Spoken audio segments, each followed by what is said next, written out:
Porsches are a product of their environment. I think a Porsche was developed in Germany. In the early days, of course, it was in Austria. When you think back of the Großglockner Pass and Katschbrück Pass, where they were always testing their cars, and then Stuttgart, you know what roads are like here in Stuttgart. They're really nice, twisty and curvy roads. In the US, it's a little bit different. California, in general, is very important for Porsche as a brand because we have a lot of customers there. It's the automotive hub of the world as far as where trends and everything starts.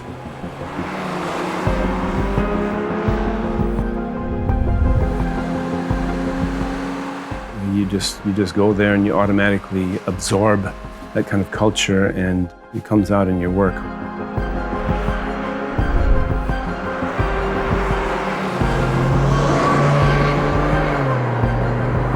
I first came to Germany in 1986 when I started with Audi, and then I came to Porsche in 1989. Well, at the beginning of the Boxster's design development, there were other designers involved too, and I was mostly focused on the show car. Normally, when you design a car, it's very kind of a analog thing with X, Y, and Z coordinates, and you place them in space on a wall, and you take templates off of that, and those templates are given to the modeler, and he holds it on the model and tries to fill up the clay to meet that line, and you end up with something that's yeah, maybe it's good, maybe it's not, but then you have to get back in there and manually change things. And the car just developed, it blossomed out of this brown clay. It was a really unforgettable experience back then.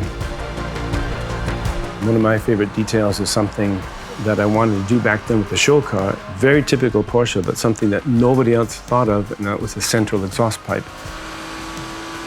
That would all had a good reason, whether it's a 4-cylinder or 6-cylinder going back in the 550s and the 718s. You had the two banks of the cylinders. It's perfectly symmetrical. They come back and they meet in the middle. It's a central exhaust pipe. It's the most efficient way.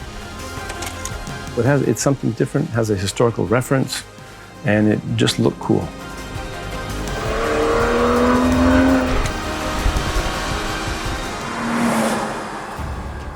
What makes the Boxster so special is that it's come to be known as the car that saved Porsche.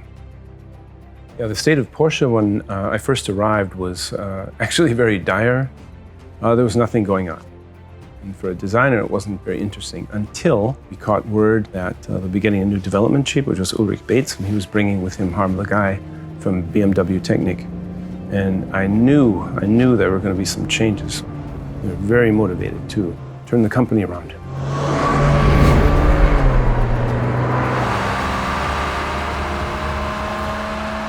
Upon completion of the Boxster show car, right before Christmas of 1992, basically we had a really good feeling about it.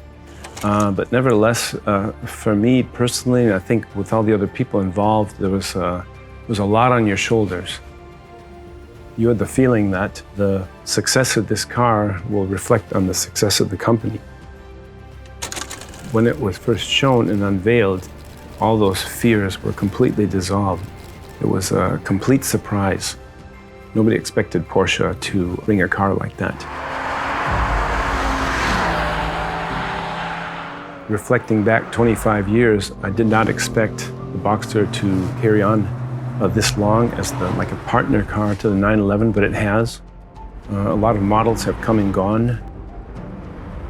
And I think the Boxster, that it's here to stay, it was a really, really good feeling for me. I couldn't imagine sitting here saying this 25 years ago.